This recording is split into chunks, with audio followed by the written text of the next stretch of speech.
last week, your group therapy, we all heard about Melanie's thing 1, thing 2 experience. Her boyfriend wanted to go as the Cat in the Hat, thing 1, thing 2. Callie, his ex, already ordered the costumes. She was going to be thing 1. Yeah, so how in the world did he come up with this idea with the ex without asking Melanie?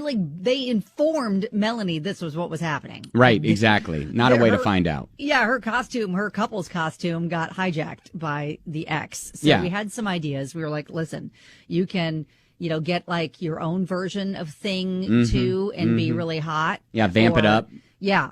Or just go with something completely different and kind of leave them hanging. But we did make her promise before she got off the phone that she would follow up with us and let us know how it all went. We have that update. She did. Hey, Ben and Kelly, I appreciate all the support everybody gave, validating I wasn't crazy to be upset by this. But the more I thought about it, the more I got really mad about it. So I decided to take your advice and go as the hot version of thing 2. Well done. Well done. Yes. Ran out, got my own costume, made sure I was ready to go by the time she showed up to his house with the costumes. You should have seen the look on both of their faces when I rolled into the room after changing, looking like a snack with long blue hair. LOL. His jaw dropped. So did hers. Here's the thing. She did buy my thing 2 costume for me. But the one I was supposed to wear was a big frumpy pajama onesie in a size XL. I'm a size small. Okay. And her thing 1 was like my vampy one. Oh, stop it. It was so obvious what she was doing.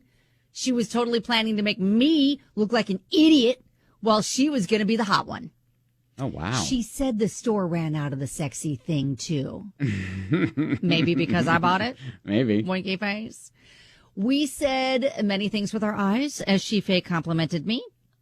Anyway, we get to the party. You should have seen the awkward looks we got all night because everybody at his work knew Callie was his ex. And just kind of wondered why in the world we were there with her in coordinated costumes. Yeah, that is something else that we should unpack, but okay. My boyfriend quickly learned what an awful idea the whole thing was. He was constantly having to answer questions like, what's up with Callie being with you guys? The best part was that Callie's whole agenda just kind of blew up in her face.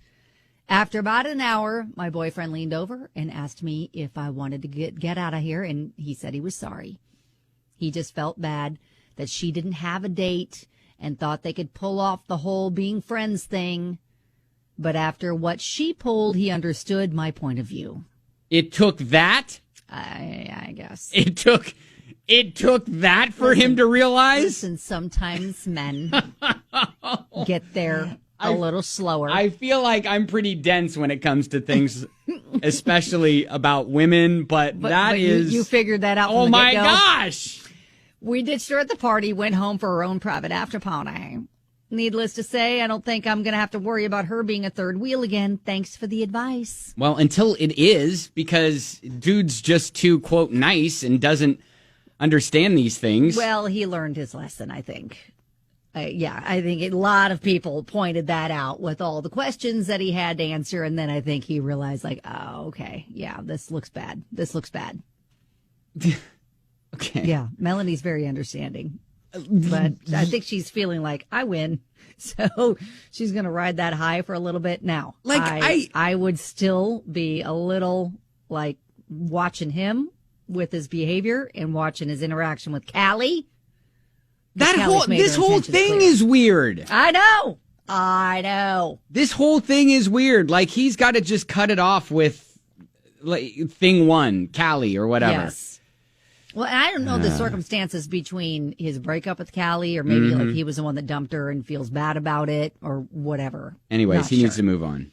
Exactly. And, okay, well, Melanie, thank you for the update. I'm glad the whole costume party thing went well. Sorry it was awkward. But still, you are still thrust into the middle of that. And it's still awkward for you because I'm sure you're having to answer questions just as much as he is. Absolutely. But she's coming out smelling like, a rose where Callie walks in there looking like the villain. Yeah, yes. All right. Okay, well, there you go. That is your update from group therapy on 99.7 DJX.